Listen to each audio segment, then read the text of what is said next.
Sådär ja. Då var vi tillbaka. Lite smuts. Det vill man inte ha. Jag vill ju kunna läsa.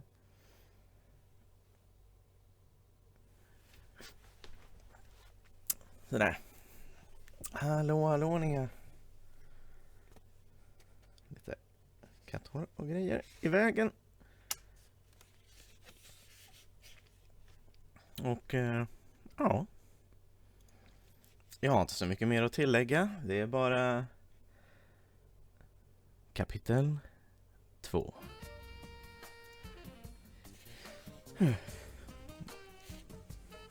Terrin was off before I could even process the fact that someone was in serious trouble. Mercifully, it wasn't long before my wits returned, and I legged it after him.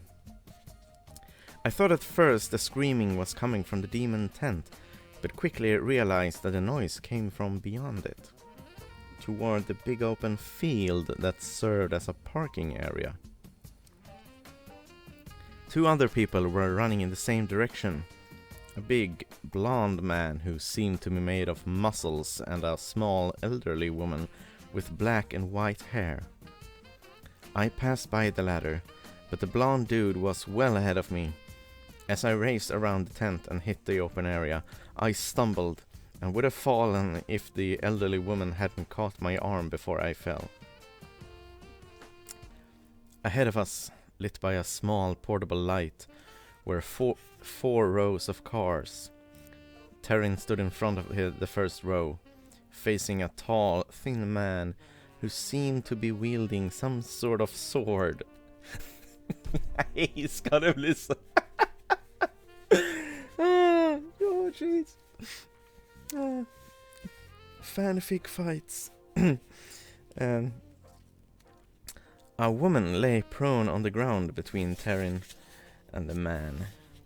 And before my brain could process what I was seeing, the thin man with the sword flung his arms upright for a moment, so that the sword glinted dully in the night sky.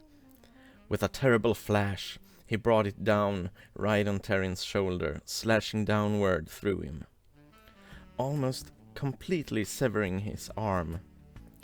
I was left sick and numb with horror, a great yawning pit of terror seeming to open at my feet.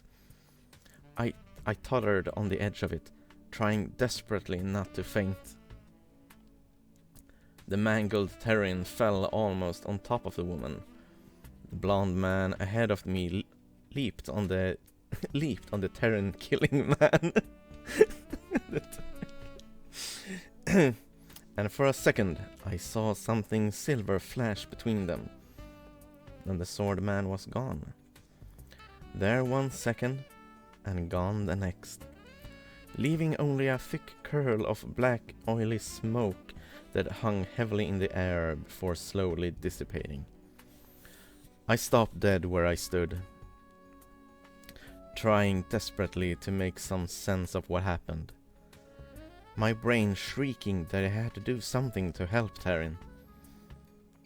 The old lady passed me and reached the spot where Terrin lay dead, lightly vaulting over an inky pool of blood that stretched out from his inert form, just as the blonde man spun around and picked up the immobile woman.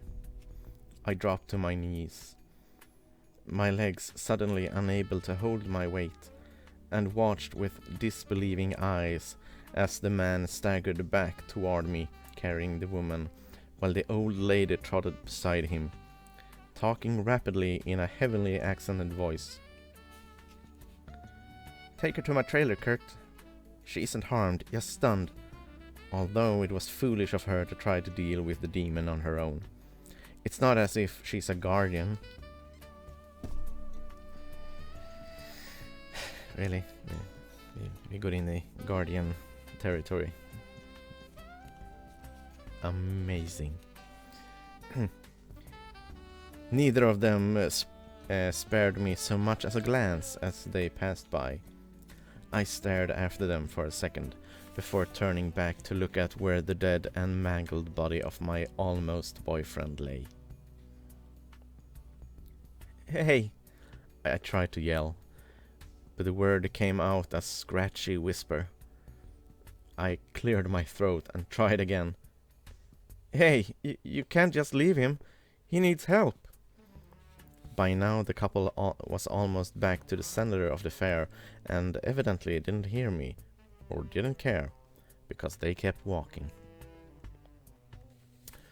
Bile rose in my throat when I looked at what remained of Terrin. I knew I should do something. Maybe he wasn't dead. Maybe he was just stunned. Maybe his arm could be put back on.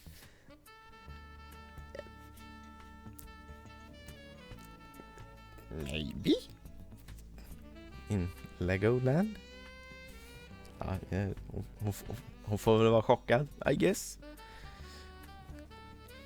Du vet, something. I retched at the last thought, doubling over and heaving up everything I had eaten before the band started playing. When my stomach settled again, I crawled over to where Terrin sprawled, tentatively reaching out to touch his neck. He was still warm, but I didn't feel a pulse. I got to my feet somehow and instinctively stumbled my way back towards the lights and noise of the fair. Back to where there were people other than me who could take charge of the situation and make the nightmare end. By the time I reached the closest booth, close now, I was gasping for air. Up and down the aisle all the booths had closed down. Music still pulsated from the big tent, but there wasn't a single person to be seen. A few crows hopped around, pecking at spilled popcorn and other debris. But other than them, there was no living creature to be seen. With a shaking hand, I pulled out my cell phone and dialed the emergency number. There's a man, a friend. Some guy hacked him down with a sword, then disappeared into a puff of smoke, I told the woman who answered. My throat was so tight that my voice came out like gravel. Sharp, pointy gravel. Smoke? The woman repeated. Yeah, black smoke. He was there, and then he wasn't. People do not turn into smoke, madam. This guy did. Can you please get the police out here? Your location? The woman asked. I told her where I was, and that the murder took place in the parking lot. Are you sure your friend is dead? Yes, I squawked. Squawked? Squawked. Did anyone else see this alleged attack? Alleged? It wasn't alleged. It happened right in front of me. Look, I realize it sounds odd, but the sword guy attacked my friend and then just went poof, disappeared. And yes, there were 2 other people there who saw it. So would you please send the police out? Who knows where the madman is? And my friend is lying dead on the ground, and he has no pulse, and... I broke down, unable to take it anymore. She assured me that the medical help would be sent immediately, as well as police, and if I wanted to remain on the line, and asked if I wanted to remain on the line. I told her no, and clicked off, although I remained clutching the phone as if it were a lifeline to sanity. I wiped my face and nose, I'm ashamed to say, that on my jacket sleeve, wishing like hell that I could restart the day. Flashing lights in the distance got me moving again, way across the pasture that was being used for the fair. I could see an ambulance and a couple of police cars zooming across the long, flat valley floor. There's a...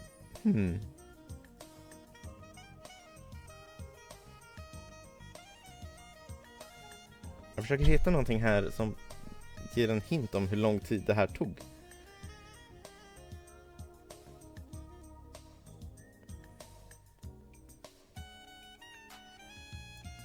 Det finns ingenting här i texten som säger om det här tog så här 3 minuter eller 4 timmar. Ja. De kom till slut. I made my way back toward the place where Terrin fell, intent on waving the ambulance over so they could cart him away. He wasn't there. I spun around wildly, my heart in my throat, my eyes huge in an attempt to find where Terrin's corpse had fallen. He was here, I said aloud, jogging down the line of cars before stopping and running in the other direction. I know he was here, right here. Oh my god, the murderer came back for him. That's how the police found me. Running up and down the line of cars, babbling to myself.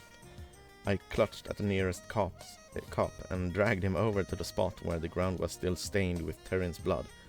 There! He was right there! And now he's gone! The policeman and his buddy examined the ground. The ambulance pulled up, lights flashing silently as the medics hurried over. Did you see anyone move the body? One of the cops asked. No! It has to be the murderer! He probably de-poofed!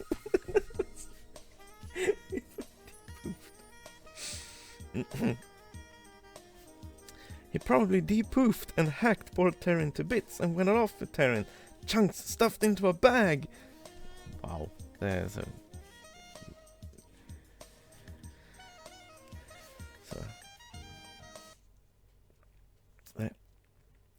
Both cops and the 2 medics stared at me. De-poofed? One of the cops finally asked. Alltså, jag vet inte om det här är fruktansvärt dåligt eller det mest perfekta dialogen ever.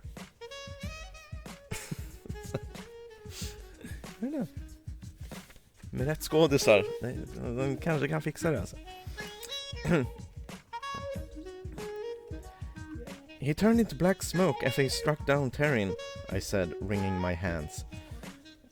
Why weren't they searching the parking lot for signs of the murderer? Surely there must be a blood trail you could follow. The second policeman took out a notebook. Would you describe the deceased? Before he was hacked to pieces, I assume? I took a deep breath and tried to marshal my madly running brain. He was about an inch taller than me, mid-30s, slight build, brown hair and eyes, square chin, gold-rimmed glasses. His hair was starting to recede, but not really far back, just a bit. I tried to remember what he was wearing, but the vision that rose before my eyes was one of blood and an almost amputated arm.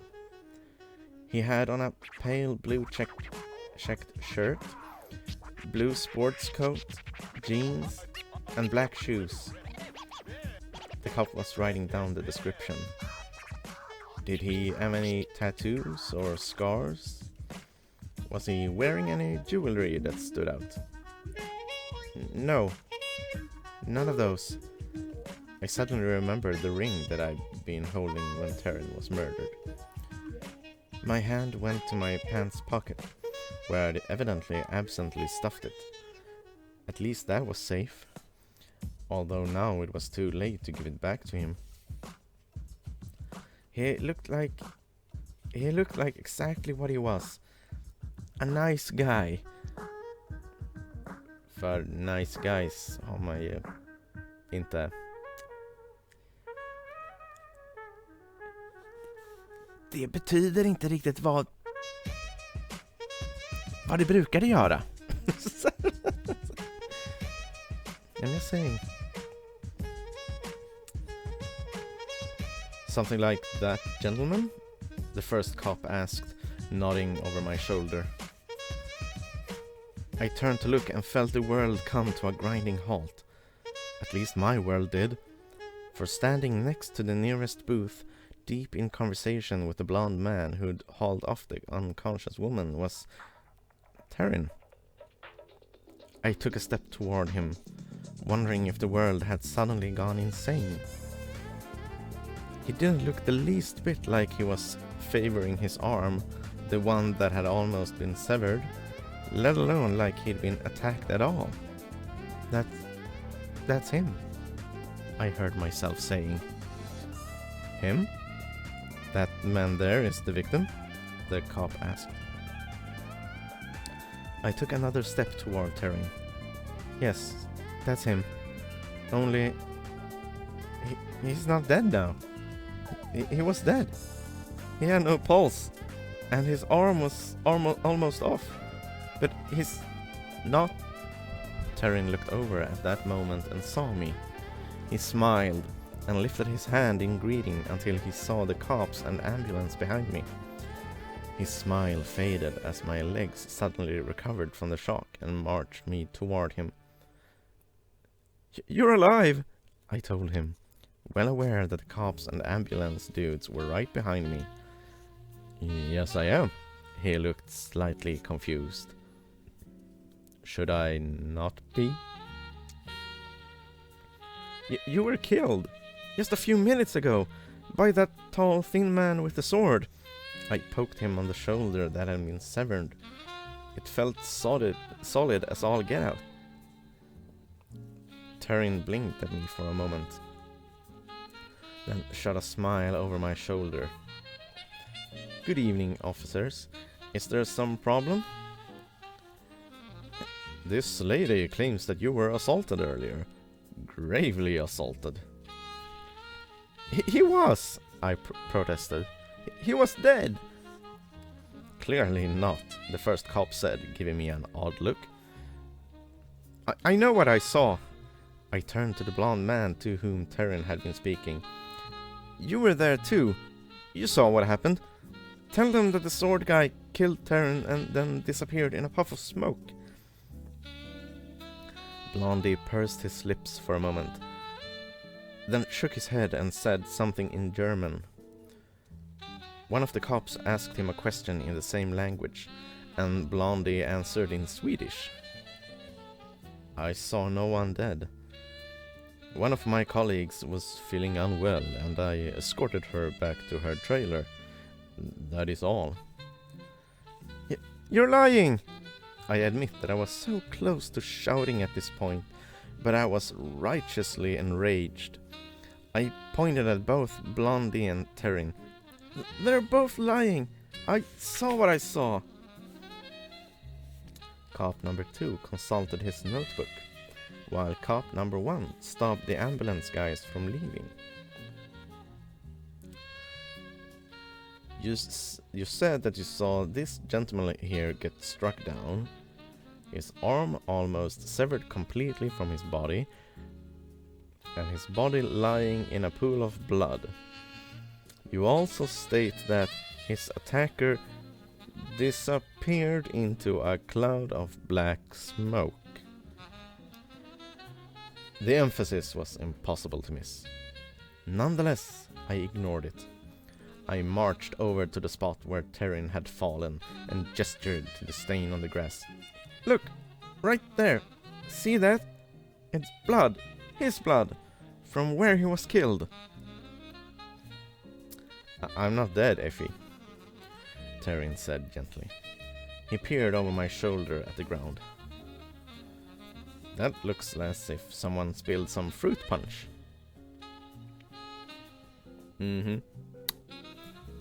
Fruit punch. Ja. Det är den vi ska gå med.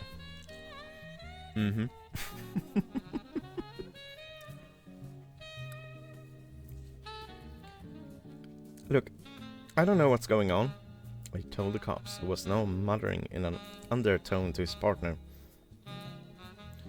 I don't know if this Terrin is a duplicate or something, but I didn't hallucinate the killing. I saw him get killed. That blonde guy there saw it too, despite what he says. Obviously they're trying to cover something up, but it's not going to work. Do you hear me? I know what I saw. Calm down, the policeman number 1 said, taking me by the arm. There's no sense in getting yourself upset. As you can see, your friend is alive and well. That's not my friend, I shouted, frustrated to my back teeth with the fact that no one seemed to be listening to me. That's an imposter, or his twin, or something, but it's not the man I saw get killed right before my very eyes. I think you should come with us now, the ambulance man said, taking my other arm. You are upset, and a little time away from the situation should calm your mind. My mind is perfectly calm, I told him, digging in my heels to stop them from dragging me to the ambulance. And don't think I'm not aware of what you're doing. You think I'm deranged, don't you? Well, I'm not. They are. The second ambulance guy got to me at that point, which was a shame because he intercepted my run for freedom.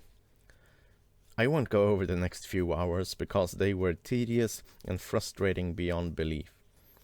The more I protested that I was telling the truth and that the impossible really had happened, the more people gave me the look that indicated they didn't believe a word I said.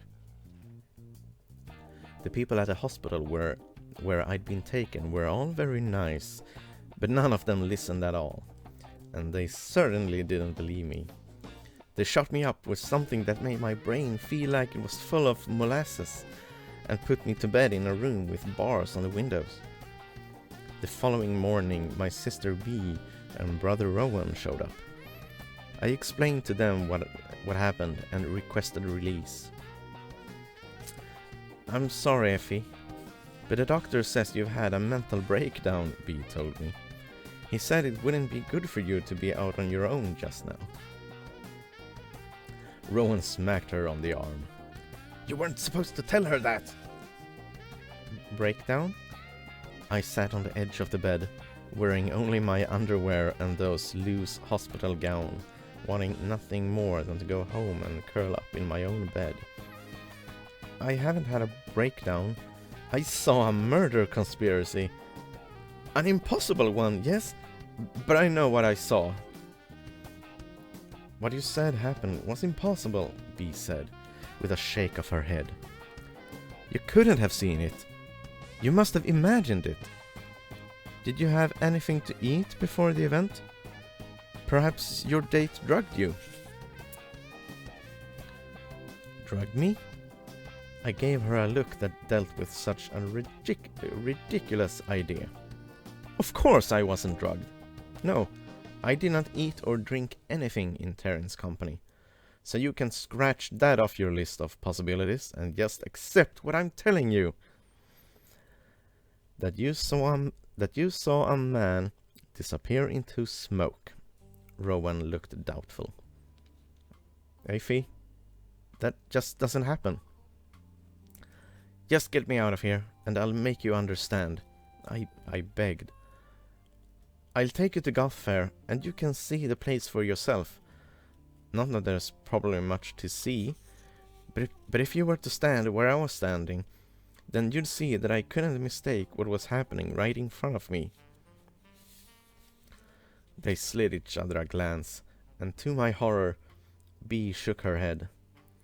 We had a long talk with the doctor, and he really thinks that if you spend some time with people who know how to deal with situations like what you're going through, you'll be right as rain in no time. Fear crawled up my skin at her words. You don't mean... We're signing the papers to have you admitted to a facility. It's called the Aardvark Center for the Deranged. Arvidsjaur Center for the Bewildered, Rowan corrected. Same difference. The doctor says it's really nice and very modern, and will visit you just as soon as they say it's okay. I'm not crazy! I wailed. You can't do this to me. All I did was see a man die and another man disappear in smoke. Aphie, love, this is for your own good, B said in a calming tone of voice. Rowan, thank the gods, looked a little less sure. I don't know, B. Putting her away like this does seem to be a little harsh. Very harsh, I said, panic filling me. I had to get out of here, get away from them so I could get my wits together and present my case calmly and intelligently. Maybe if she stayed with you in Venice for a few weeks, Rowan suggested. B sent him another unreadable look and gave a little shake of her head. It's for the best. It really is. She'll be well cared for. I lost it at that point. I didn't know why my sister was so adamant to have me locked up, or why she didn't believe me when I told her what I'd experienced. Oh gee, I wonder why.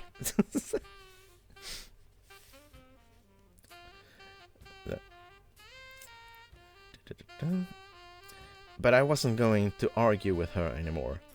I made a dash for the door. It was, of course, the wrong thing to do, and by the time the nurse shot me full of more brain molasses stuff, Rowan and B were gone. The next day I was driven down south to the booby hatch. I don't care what anyone says happened. I know what I saw.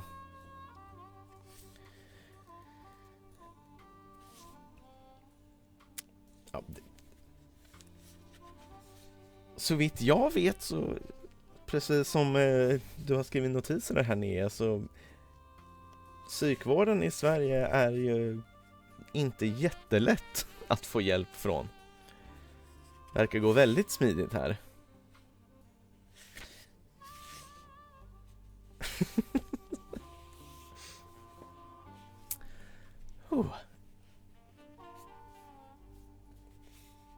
Men ja.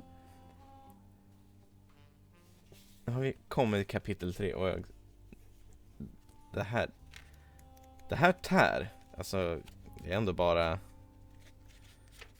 25 sidor in. Men de 25 sidorna, alltså, it hurts. Jag tror inte jag klarar det till kapitel. Tyvärr. Inte den här gången. Ganska långt kapitel nästa.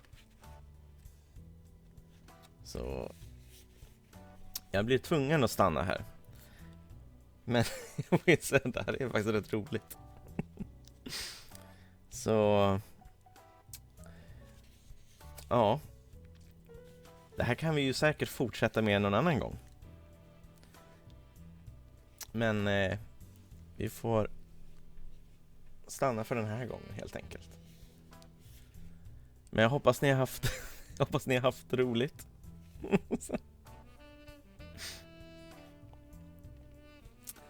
Ja, men ursäkta Birgitta, men jag är tydligen inte van att prata så länge konstant som jag trodde. It hurts. Nej. Inga sexy times än alltså, men jag vet. Ja, alltså shakes. Ja. Så lång bok är det väl inte i och för sig. Det hade ju gått lite snabbare och inte högläsa den. men nu. Jag ska ha ett bokmärke någonstans, men det får jag fixa sen. Hur som. Tack för att ni ville vara med mig här och överleva the awkwardness som var ganska milt just nu. Ja, precis.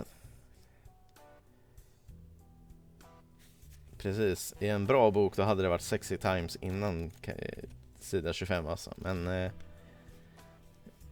Ja, vad förväntar man sig? Vad förväntar man sig med den här framsidan?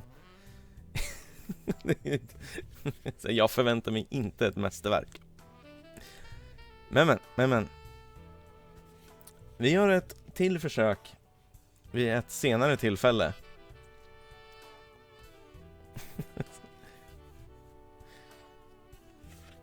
Ja, du menar förordet. Ja, men vi kan ju...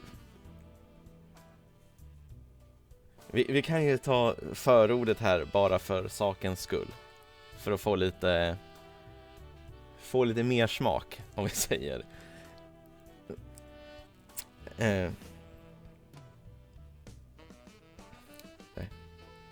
Say that you want me. His tongue was as hot as his fire. Holy Odin and all the little cherubs, I thought that was pretty apparent. I do want you. Very much. Tell me you accept what I am. A dragon, you mean?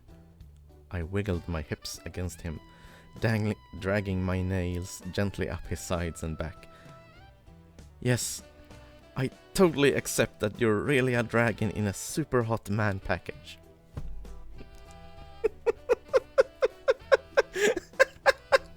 Alltså det är så bra. Det är så dåligt bra. Så, ja, jag...